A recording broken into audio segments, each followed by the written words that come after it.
بسم الله الرحمن الرحيم. بسم الله وبحمده. السلام عليكم ورحمة الله تعالى وبركاته. الحمد لله رب العالمين، والصلاة والسلام على أشرف الأنبياء والمرسلين سيدنا ومولانا محمد وعلى آله وصحبه وسلم أجمعين. سبحانك لا علم لنا إلا ما علمتنا إنك أنت العليم الحكيم. رب اشرح لي صدري ويسر لي أمري واحلل عقدة من لساني يفقه قولي. أما بعد. Sebelum tiang penunggu sami memulai pengajian pada malam hari ini, seperti biasa mari kita bacakan bacaan suratul Fatihah kepada kedua orang tua tiang penunggu sami, kepada guru-guru tiang penunggu sami, kepada anak-anak tiang penunggu sami, kepada seluruh orang yang berjasa dalam kehidupan tiang penunggu sami. Di antara mereka yang masih hidup, semoga Allah panjangkan umurnya, berkahi kehidupannya, mudahkan segala rezeki beserta urusannya. Dan yang sudah meninggal dunia di antara mereka, semoga Allah ampunkan segala dosanya, terima segala amal kebaikannya, dan ditempatkan di sisi Allah di tempat yang terbaik. Ala hadhihi niyyah wa likulli niyatin salihah. Bisiril Fatihah.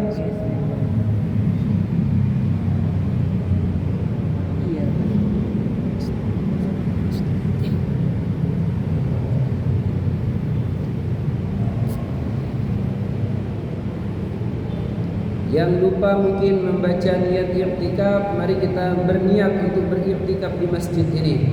Nawaitul i'tikaf fi hadzal masjid kama nawa aslamuna salih wan nabi sallallahu alaihi wasallam sunnatan lillahi ta'ala.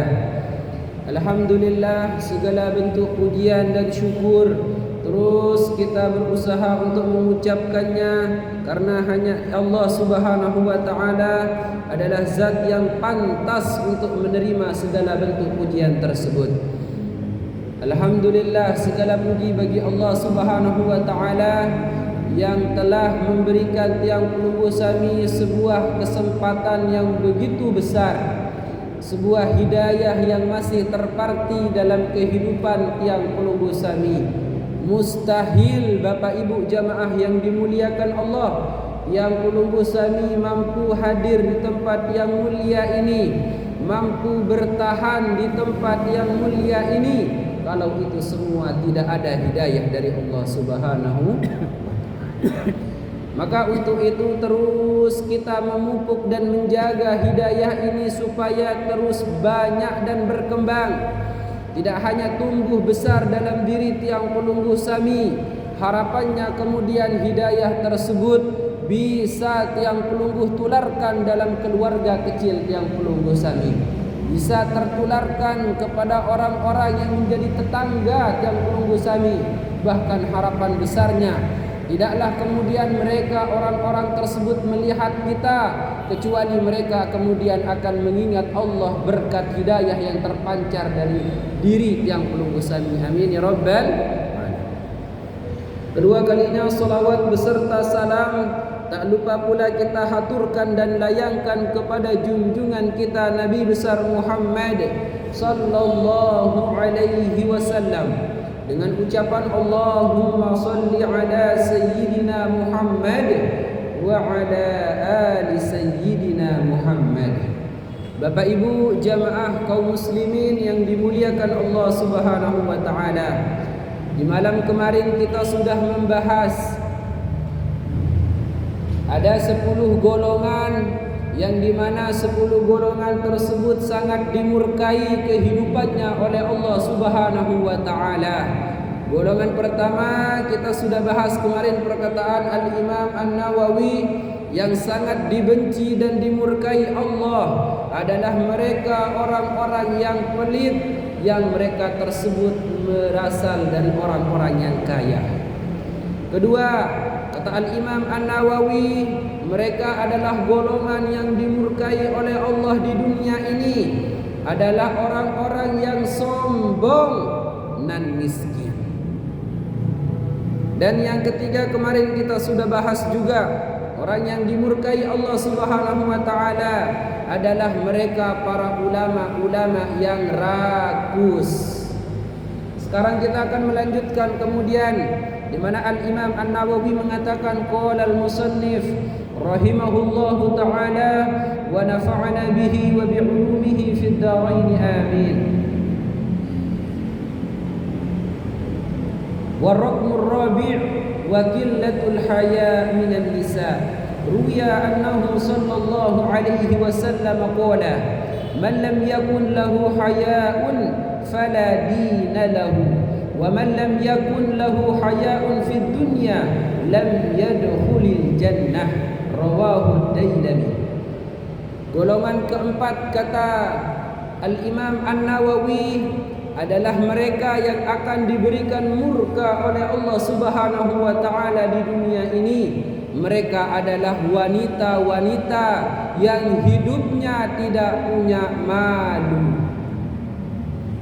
Wanita-wanita ini mereka tidak menjaga dirinya, mereka tidak menjaga auratnya, mereka tidak menutup rapat kekurangan aib keluarganya.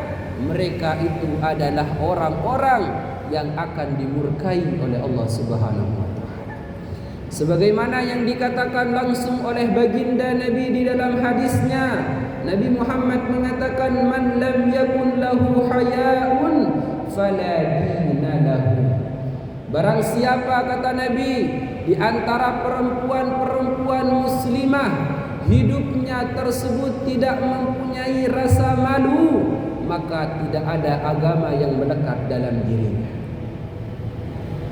Sama artinya Bapak Ibu, percuma sekarang seorang wanita menutup auratnya, namun di media sosial dia mempertontonkan dirinya. Hati-hati Bapak Ibu jamaah yang mempunyai istri atau anak perempuan. Hari ini sangat susah sekali mendidik mereka dikarenakan arus globalisasi yang tidak bisa kita bendung. Tontonan-tontonan mereka sangat banyak yang tidak mendidik. Maka kemudian perlu hadirnya peran orang tua dalam menjaga tontonan-tontonan, dalam menjaga pakaian-pakaian keluarga kita. Jangan sampai kemudian istri-istri kita keluar Bapak Ibu, mereka mempertontonkan auratnya, mereka mempertontonkan perhiasannya, mereka mempertontonkan lekuk tubuhnya. Maka kemudian kita sudah bahas di pertemuan-pertemuan sebelumnya, jikalau ada di antara wanita yang bermaksiat kepada Allah, maka setidaknya ada beberapa orang yang juga ketiban dosa yang dilakukan oleh wanita tersebut. Kalau anak perempuan tersebut masih belum menikah, maka ketika mereka melakukan dosa, otomatis dosa tersebut akan dikirim juga oleh Allah kepada ayahnya. Akan dikirim langsung dosa tersebut kepada saudaranya, dan akan dikirim dosa tersebut kepada orang yang mendidiknya. Maka hati-hati Bapak Ibu jamaah yang dimuliakan Allah. Maka sudah kita riwayatkan sebuah riwayat yang panjang. Ada keluarga oleh Allah Subhanahu wa taala, keluarga ini digiring oleh Allah ke dalam neraka. Di antara mereka adalah wanita yang berstatus sebagai istri dan seorang wanita yang berstatus sebagai anak. Dua orang ini oleh malaikat penjaga neraka digiring dan akan dicebloskan ke dalam neraka. Maka kemudian sayup-sayup di tempat yang lain ada seorang laki-laki yang akan dimasukkan oleh Allah ke dalam surganya, dikarenakan ibadah kebaikan yang dilakukan oleh laki-laki tersebut.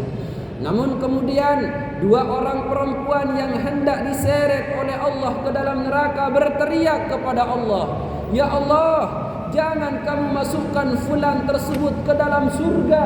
Aku tidak ridho ya Allah. aku tidak ikhlas kamu masukkan laki-laki tersebut ke dalam surga, sedangkan aku adalah istrinya, sedangkan aku adalah anak perempuannya, kamu jebloskan ke dalam neraka. Maka kemudian ketika ditanya oleh malaikat, wahai fulan, kenapa kamu tidak mengizinkan suamimu untuk masuk ke dalam surga? Padahal beliau melakukan ibadah kepada Allah siang hari siang malam. Beliau bermunajat kepada Allah dengan ibadah yang banyak. Maka kemudian dua orang wanita tersebut mengatakan, ya Allah, memang betul dia adalah suamiku yang soleh, ibadahnya tidak pernah terlewatkan. Memang betul dia adalah sosok bapakku yang baik, namun kebaikan dan kesolehannya tersebut tidak ditularkan kepada kami selaku istri dan anak-anaknya. Memang bapak kami pergi ke masjid, tapi aku tidak pernah diajak untuk pergi ke masjid. Memang aku tinggal dengan bapakku, tapi bapakku tidak peduli dengan pakaian yang aku kenakan. Aku pertontonkan auratku di khalayak ramai, bapakku tidak pernah menegurku, tidak pernah mengajarkanku dan tidak pernah menuntunku. Aku adalah istrinya. Bahkan ketika aku mempertontonkan aurat dan tubuhku di khalayak orang ramai, beliau ini tidak pernah marah kepadaku. Beliau ini tidak pernah menuntun dan mengajarkanku. Ya beng-beng kedoang kadu pakaian-pakaian samarah meniki. Beliau sibuk pergi mengaji, sedangkan kami ditinggal, tidak pernah diberikan arahan dan nasihat, tidak pernah diajarkan, tidak pernah ditegur dan dibimbing, kata mereka. Maka kemudian bagaimana kalau kemudian ya Allah, Engkau cebloskan kami ke dalam neraka, maka izinkan suamiku, izinkan bapakku juga masuk bersama kami ke dalam neraka. Maka kemudian karena laki-laki tersebut merupakan pimpinan dalam rumah tangga, di dalam hadis Nabi mengatakan kullukum ra'in wa kullukum mas'ulun an ra'iyatihi. Kita semua ini, kata Nabi, merupakan pemimpin, dan setiap pemimpin akan dimintai pertanggungjawaban terhadap apa yang dipimpin. Maka setidaknya kemudian kita memang bukan pemimpin dalam desa yang disebut kepala desa.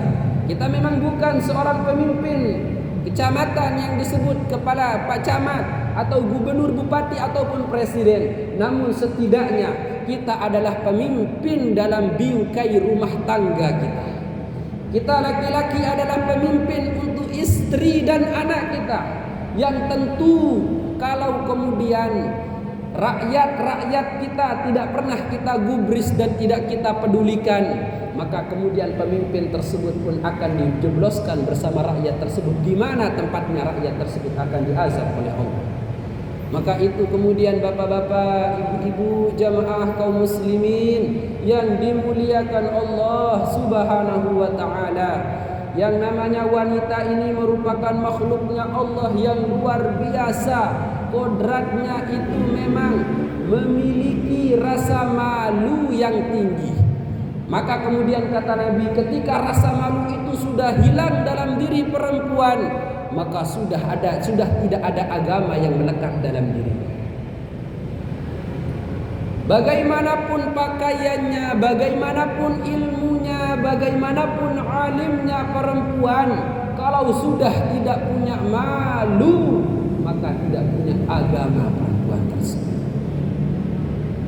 Maka kemudian Bapak Ibu jamaah yang dimuliakan Allah Subhanahu wa ta'ala, mari kita didik, mari kita ajarkan, mari kita bimbing dan bina anak-anak kita, supaya mereka terutama yang perempuan menjadi perempuan-perempuan yang berdiri dalam mengamalkan ajaran agama Islam dengan baik dan benar. Kita ajarkan mereka tanggung jawab selaku perempuan. Kita arahkan mereka supaya kemudian kita tidak terjerumus ke dalam apa yang dihadiskan dan diriwayatkan oleh Nabi sallallahu alaihi wasallam. Bahkan di sini Dikatakan di dalam lanjutan hadisnya, Nabi mengatakan, wa man lam yakun lahu haya'un fid dunya lam yadkhulil jannata.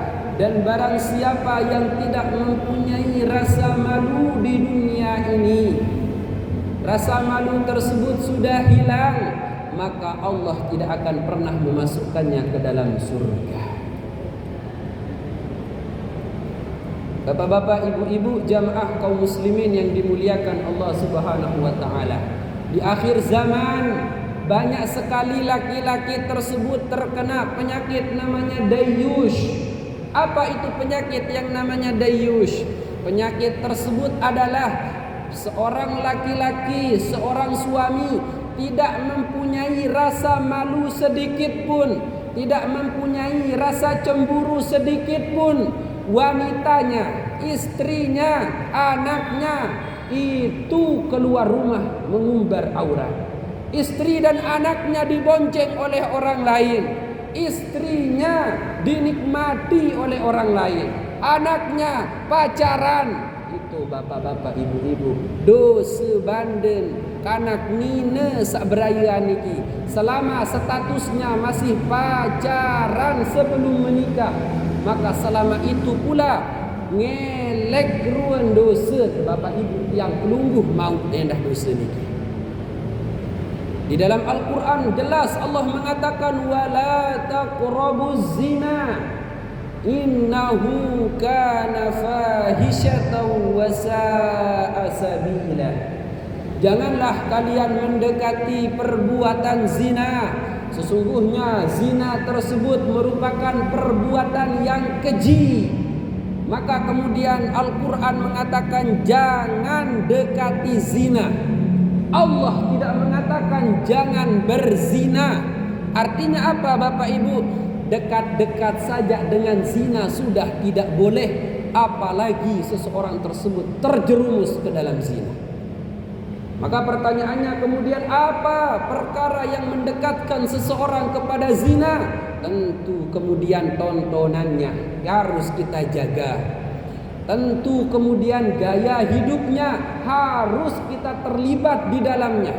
Jangan kasih perempuan-perempuan maupun laki-laki sekarang, mohon maaf niki Bapak, kelelahan kita selaku guru sekarang. Kita sudah tidak bisa tahu cara mengatur anak-anak. Kalau di rumahnya saja orang tua tidak ikut andil mendidik anak. Datang ke sekolah dengan rambut yang sudah berwarna-warni, datang ke sekolah dengan make upan seperti orang yang sudah menikah. Orang tua saja membiarkan anaknya seperti itu. Ya bagaimana kami selaku guru di sekolah mau mengubah hal yang demikian? Banyak peristiwa sekarang terjadi Bapak Ibu, jamaah yang dimuliakan Allah. Ada seorang guru menghapus make up siswa-siswinya. Ada seorang guru menertibkan rambut yang panjang dari siswanya. Itu bisa dipidana oleh oleh negara. Itu bisa dipenjara sekarang Bapak Ibu. Lalu lantas bagaimana? Mana arah dan kesempatan kami untuk mendidik generasi muda ini? Kalau kemudian di rumah saja yang merupakan madrasatul ula, tempat pendidikan pertama seorang anak itu sudah tidak diberikan oleh kedua orang tuanya. Maka kemudian Bapak Ibu jamaah yang dimuliakan Allah Subhanahu wa taala, semoga kemudian kita berdoa di tempat ini jamaah tidak ada laki-lakinya yang terkena penyakit namanya dayush. Penyakit yang tidak ada rasa cemburunya, wanitanya dekat dengan orang lain, anaknya itu dekat dengan lawan jenisnya padahal belum menikah. Bahkan makin mohon maaf Bapak Ibu, sebagian dari orang tua mengizinkan anaknya keluar bersama pacarnya. Selama anak tersebut berboncengan mendekat perkara-perkara zina, selama itu bapak ibunya di rumah walaupun tegel tasbih Bapak Ibu tetap ngelek dusun kanak niki ujuk dengan toa. Makanya kemudian itulah kenapa anak tersebut disebut sebagai investasi orang tuanya. Investasi tersebut akan bisa kita nikmati lama hasilnya kalau kita mendidik anak-anak kita dengan baik, kalau kita mengarahkan mereka dengan benar. Maka kemudian Bapak Ibu, kalau kita sudah tidak mampu mendidik anak-anak kita, masukkan mereka ke tempat-tempat yang memang pendidikannya ketat di dalamnya, pendidikannya bagus di tempat tersebut. Jangan khawatir, biarkan para guru di tempat tersebut mendidik anak-anak kita. Bahkan bilang seperti orang tua zaman dahulu menyerahkan anak-anaknya ke tempat-tempat pendidikan. Wahai bapak ibu guru, ini anak saya titipkan kepadamu. Maka mulai sekarang engkau adalah orang tuanya. Silahkan didik anakku dengan benar. Jangan sungkan-sungkan kalau mereka kemudian di kemudian hari melanggar aturan, kerasi dia, berikan hukuman kepadanya. Dengan lain ini Bapak Ibu, mohon maaf, lamun kanak tempuk pokanak niki ngadu jok dengan tawaan, insya Allah datang nyendah jok sekolah dengan tawaan, rebak kemalik kanak niki. Lamun makin kebalikan Bapak Ibu, masya Allah, takut makin jari guru, selapu tak tekeker si dengan niki. Ya ilon te doang anak walaupun kanak niki endah yisala. Maka kemudian Bapak Ibu yang dimuliakan Allah Subhanahu wa taala, kemudian artinya apa? Sebagaimanapun kerasnya kami selaku guru pendidik akan merubah watak anak-anak Bapak Ibu, itu tidak akan pernah maksimal kalau di lingkupan madrasah pertamanya yaitu keluarga saja mereka tidak mendidiknya.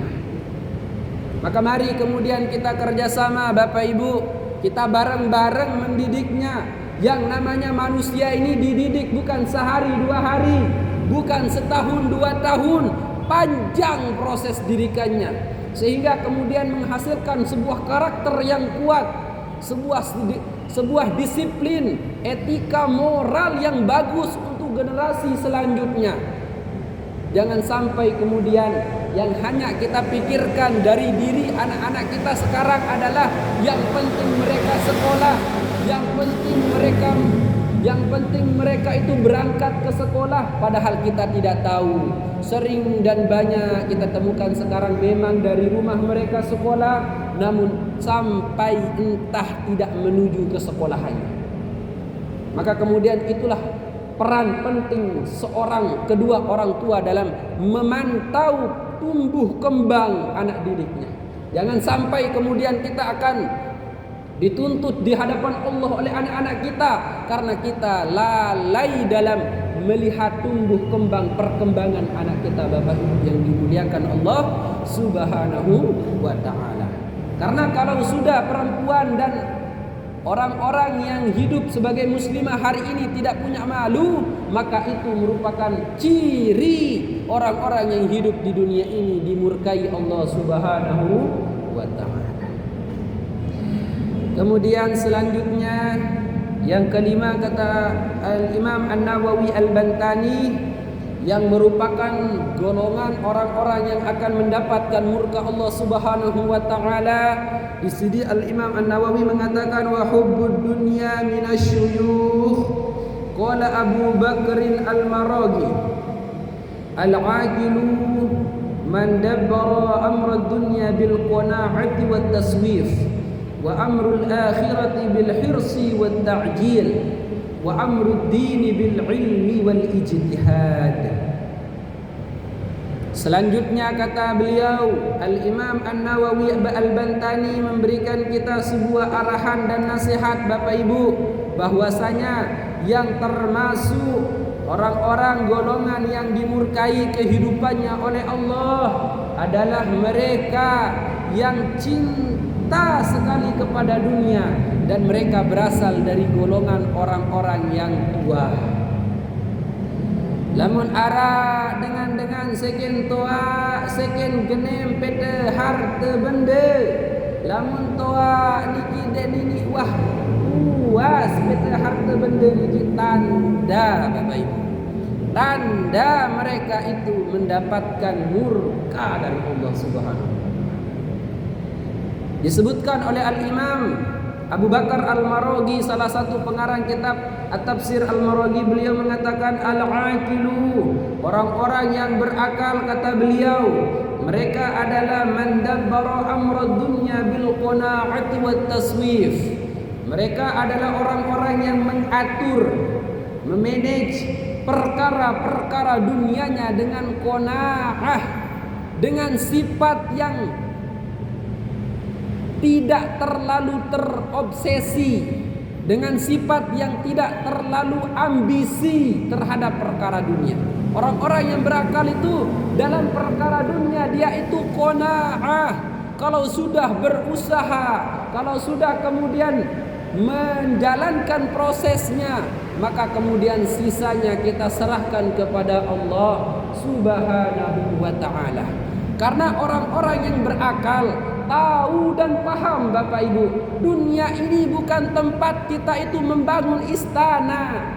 Dunia ini bukan tempat kita membangun kerajaan. Istana kita kelak di surga. Bayaran masuk surga tersebut tidaklah gratis. Ada ibadah yang harus kita lakukan, jauh nan lelah, lama prosesnya, Bapak Ibu. Artinya kemudian kalau sampai tuanya kita itu masih saja mendominasikan dunia ketimbang akhirat, ya kapan lagi kita akan menggunakan waktunya untuk memaksimalkan potensi ibadah? Maka itulah kemudian kata Imam Nawawi, lamun dengan niki sampun ya mendekati usia tua, seken tua seken genem pete kepeng, seken tua seken denara entan stop ya rompete harte. Padahal mohon maaf Bapak Ibu, searan harte niki lamun tiang pulunggu sami wah membilinan ndek tiak jauh harte niki. Yang akan kita bawa menghadap Allah hanyalah 3 lembar kain kafan. Kalau perempuan 5 lembar kain kafan. Seluruh perjuangan kita mencari harta tersebut akan pindah nama ke ahli waris. Lamun monyet ahli waris solah, lagu lamun dek solah ruan dengan biji jarin yang pelunggu besi ya lemak si harta benda niki. Kah saling sapa walaupun besemeton, dan sudah banyak contohnya seperti itu. Yang harus dan perlu kita usahakan kepada anak didik generasi selanjutnya adalah bagaimana kita meninggalkan mereka ini pondasi agamanya sudah kuat, kepribadiannya sudah bagus, kemudian amaliyah proses muamalahnya sudah bagus, rizki biarkan Allah yang mengatur. Bapak Ibu, jangan pernah ikut campur masalah rizki anak kita. Jangan menyangka, lamu kede hari anak kepeng ku apa sini ya hirup anak kalau ndek tekanggo kena menu Bapak Ibu. Dosa tojok Allah Ta'ala. Ndek percaya Allah bagi rezeki kanak-kanak niki. Allah ya tanggung hirup pijejarin tiang pelunggu sebagaimana Allah menanggung kehidupan tiang pelunggu sami.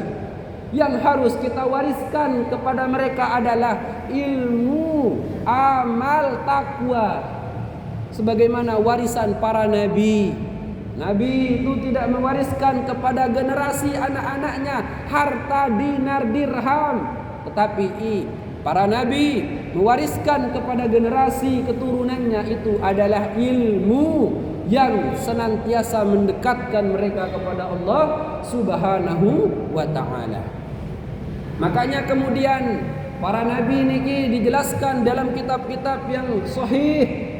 Lamun ya ngembilinan nabi-nabi niki Bapak Ibu, lamun ya ngembilinan nabi-nabi niki kumpulan teh biji jari. Teketuan seke-seke, tepang-tepang tan teketuan biji jari. Madza sata'buduna min ba'di? Bijen tiang nabi sida pada yak desembah sepeninggal aku di dunia ini. Apa yang kamu akan prioritaskan dalam hidupmu?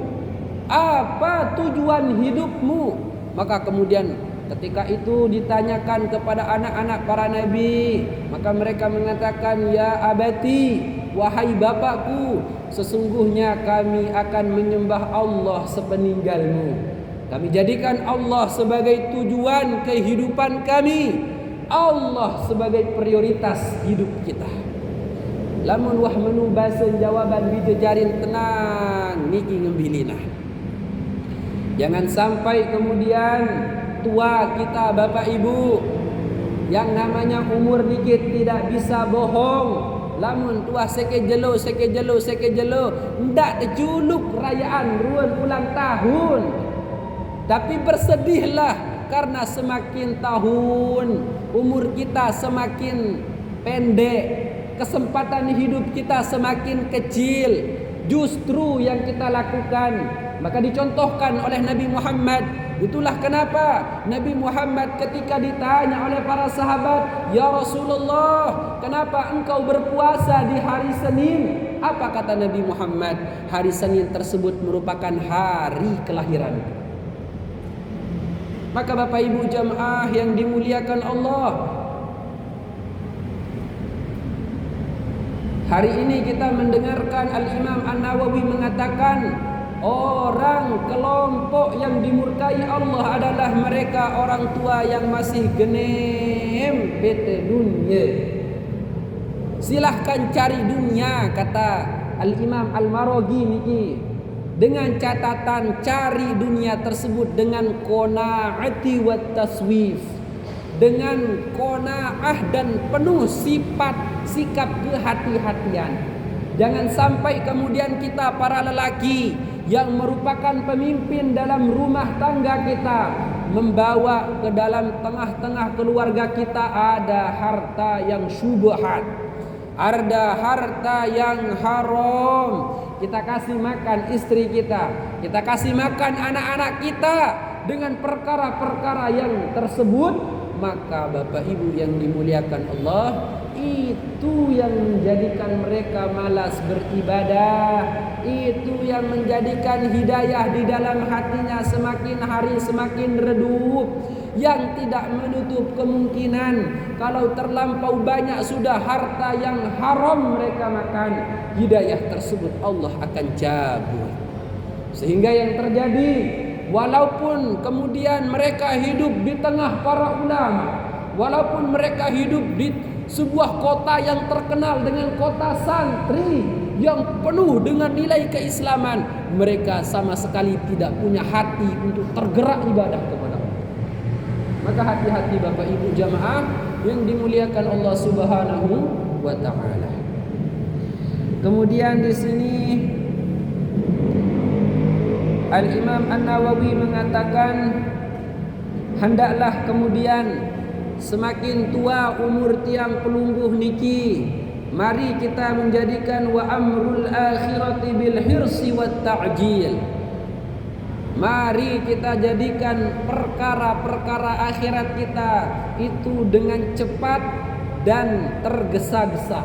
Dendek te, konse dendek te, lale-lale niki di dalam perkara akhirat. Karena kemudian kata Nabi Muhammad, hidup di dunia ini tidak lebih dari sekedar kita itu berteduh di sebuah pohon yang kemudian setelah waktunya habis kita akan melanjutkan perjalanan. Hidup kita ini masih panjang Bapak Ibu jamaah yang dimuliakan Allah. Kita ini masuk ke dalam fase daripada alam-alam yang sangat banyak di kemudian hari. Setelah kita ini transit ke alam dunia namanya, habis sudah jatah hidup kita, maka kita akan transit ke sebuah alam namanya alam barzakh. Alam tempat kita menunggu datangnya hari kiamat. Setelah datang hari kiamat, Allah hentikan seluruh kehidupan di jagat raya ini. Kemudian kita transit ke sebuah alam, dikumpulkan kita di sebuah tempat namanya padang mahsyar. Panjang perjalanan Bapak Ibu. Dan kata para ulama, tidak ada satu alam pun tempat orang itu berkesempatan untuk melakukan amal kebaikan kecuali alam dunia. Makanya kemudian dengan sasampun ngembilina niki Bapak Ibu, saking putus asa dengan niki apa bahasa ni dalam Al-Quran surah An-Naba, ya laitani kuntu turaba. Ya Allah, lamun memang tiang niki dik bau tulah kojok dunia. Ya Allah, lamun memang kesempatan niki dik bau terbuka malik. Andai kata saja dulu Engkau tidak ciptakan kami sebagai manusia, bahkan kami berandai-andai, ya Allah, Engkau ciptakan kami di dunia hanya butiran debu, yang dimana Engkau ciptakan kami sebagai debu tersebut, kemudian datang hari kiamat, selesai permasalahan, tidak ada hisab, tidak ada pertanggungjawaban sebagai manusia. Jangan sampai kemudian Bapak Ibu kita akan mengatakan hal yang demikian kelak di hadapan Allah Subhanahu wa taala. Bahkan kemudian di dalam sebuah riwayat niki, jangankan orang-orang ahli neraka Bapak Ibu yang menyesal, jangankan orang-orang yang sudah mati ingin hidup lagi, bahkan orang-orang yang Allah sudah masukkan ke dalam surga, mereka juga akan menyesal. Dengan saat pertama niki elek dalam surga dengan begitu banyak kenikmatannya. Perumpamaan kenikmatan tersebut, kata Ustadz Abdul Somad, perumpamaan kenikmatan dunia dengan kenikmatan akhirat. Jikalau ada di antara kita pergi ke laut yang luas, kemudian mencelupkan tangannya, maka kemudian air yang masih di tangan tersebut cuma beberapa tetes, itulah anugerah kenikmatan yang Allah beri kepada manusia seluruhnya. Dan lautan yang begitu luas itu merupakan perumpamaan kenikmatan yang Allah persiapkan untuk manusia di surganya Allah.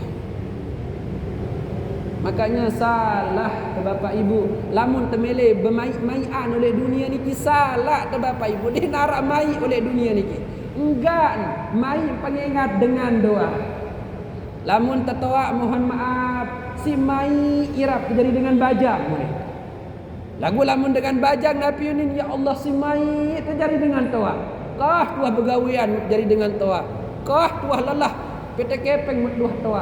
Tinggal ketokol-tokol tebut tekepeng si anak garin. Orang-orang yang kaya ini di antara mereka sangat berkeinginan kembali menjadi orang yang sederhana. Kenapa? Dengan segala kekayaannya sepi irap bapak balik sehektar. Dia narak kancen dot mesak-mesak oleh balik sebalik niki.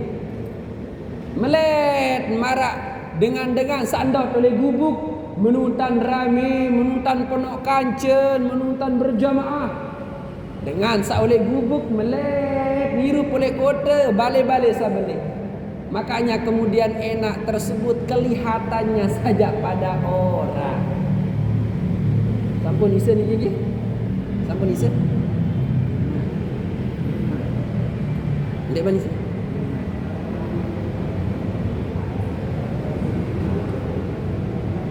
Dek mana? Kari 5 menit. Gih, begitu Bapak Ibu jamaah yang dimuliakan Allah Subhanahu wa taala. Jadi sekali lagi kita tekankan bahwasanya kehidupan di dunia ini bukanlah tempat kita mencari kenikmatan. Kalau ada seorang yang mencari kenikmatan di dunia ini, salah Bapak Ibu. Mungkin di antara kita yang orang-orang biasa marak meninggi, kita menyangka ketika kita punya jabatan yang tinggi kita bahagia. Belum tentu. KPK tetap mengingat, pegawaian di nini mentelah, balubi sakit pegawaian dengan itu. Bahkan bagaimana sekarang kalau pengajian sebelumnya itu sangat menekankan untuk selalu berusaha, tapi di dalam kitab ini menyuruh kita mundur, jangan berusaha dunia. Nah ini sekarang bagaimana sikap ulama? Bagaimana mengkombinasikannya? Satu sisi dia menyuruh fantasiru fil ard, yang satu ini fantasiru. Pertanyaan yang sangat bagus, luar biasa, Masya Allah. Dan tiang teringat niki ada sebuah dialog yang terjadi di antara Imam Malik bin Anas, pendiri daripada mazhab Maliki, dan muridnya beliau Imam Muhammad bin Idris Asy-Syafi'i. Beliau Al-Imam Asy-Syafi'i ini mengatakan kepada gurunya Imam Malik, walaupun seperguruan di antara guru dan murid baun berbeda pendapat. Beliau Al-Imam Syafi'i ini mengatakan, sesungguhnya rizki tersebut akan Allah hadirkan ke tengah-tengah kita dengan cara kita berusaha, kata beliau. Namun kemudian kata gurunya Imam Malik bin Anas, sesungguhnya pun benar katamu wahai muridku Imam Muhammad bin Idris Asy-Syafi'i, namun engkau melupakan kaedah selanjutnya. Walaupun kemudian manusia itu pertamanya ditekankan ikhtiarnya, namun kemudian ada di antara manusia yang juga memang rezeki tersebut akan Allah hadirkan tanpa dia berusaha. Jadi pada kesimpulannya Bapak Ibu, pergilah Imam Syafi'i ini kemudian menunjukkan dalilnya, kesorehan dan kebetulan hadisnya, kebetulan perkataannya. Pergi beliau ke pasar dan kemudian bekerja di sebuah kebun, yang kemudian setelah kebun tersebut panen, hasil panennya tersebut diberikan sebagai imbalan upah Imam Muhammad bin Idris Asy-Syafi'i. Kemudian dengan bahagia dan bangganya beliau mengatakan kepada gurunya, wahai Imam Malik, sesungguhnya perkataanku benar adanya. Allah akan hadirkan rizki tersebut dengan cara ikhtiar. Pertama kali kata beliau.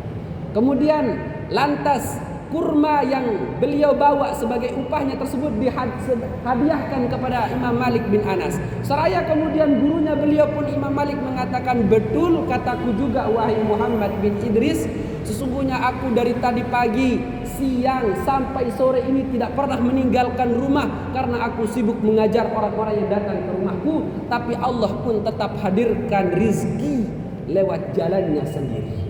Artinya kemudian Bapak Ibu, kalau kita simpulkan rizki yang Allah hadirkan itu tidak Allah turunkan bukan karena hanya kerja keras. Andai kata Bapak Ibu, rizki tersebut Allah atur melalui kerja keras, dengan sak 24 jam begawean niki, sak tutup sak buka ruang toko-toko 24 jam niki, ya sak paling sugih. Kuli-kuli bangunan niki sak bener paling penoknya upah. Tapi kan kemudian ada yang kerjanya pakai otot, ada yang kerjanya pakai otak, ada yang kerjanya pakai ikhlas dan lain sebagainya. Yang memang Bapak Ibu, Allah mensyaratkan kita untuk berikhtiar. Namun kemudian pada akhirnya ikhtiar itu bukan tujuan satu-satunya Allah menghadirkan rezeki. Artinya simpulannya, semakin tua mari kurangi kesibukan kita terhadap dunia. Namun masih bajang marat tiang mungkin iki Masya Allah, tiang doang 5 atau tiang ngajahan, ndem bis angen ngajahan. Tapi itulah kemudian cara kita menempuh rizki tersebut melalui ikhtiar.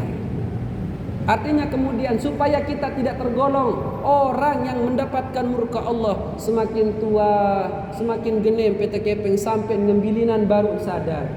Mereka tidak pernah memanfaatkan waktunya untuk ibadah kepada Allah. Bongkok. Sampun gitu. Makanya kan sampun kita bahasakan juga, besok Allah Subhanahu wa taala akan menghadirkan 4 manusia ketika kita dikumpulkan semuanya di padang mahsyar. Salah satunya adalah Nabi Yusuf alaihi salam. Ketika dikumpulkan, ya abdi lima taraktumul ibadah, dikumpulkan orang-orang tersebut ditanya sama Allah, wahai hambaku, kenapa kalian tersebut meninggalkan ibadah kepadaku? Maka mereka kompak mengatakan, ya Allah, kami semasa hidup di dunia terlampau sibuk bekerja, tanggungan kami banyak sehingga tidak sempat melakukan ibadah. Apa kata Allah kemudian? Ini hambaku namanya Yusuf, beliau adalah seorang budak yang pekerjaan budak itu siang, pagi, sore, malam tidak pernah berhenti. Namun pun demikian, hambaku yang namanya Yusuf ini dengan segala kegiatan dan kesibukannya tidak pernah meninggalkan ibadah kepadaku. Begitu Bapak Ibu, semoga apa yang diberikan nasihat oleh Imam Nawawi ini dapat memberikan semangat kepada kita untuk terus meningkatkan iman takwa kepada Allah Subhanahu wa taala. Demikian dan terima kasih, kurang lebihnya tiang mohon maaf. Wabillahi taufiq wal hidayah. Assalamualaikum warahmatullahi taala wabarakatuh.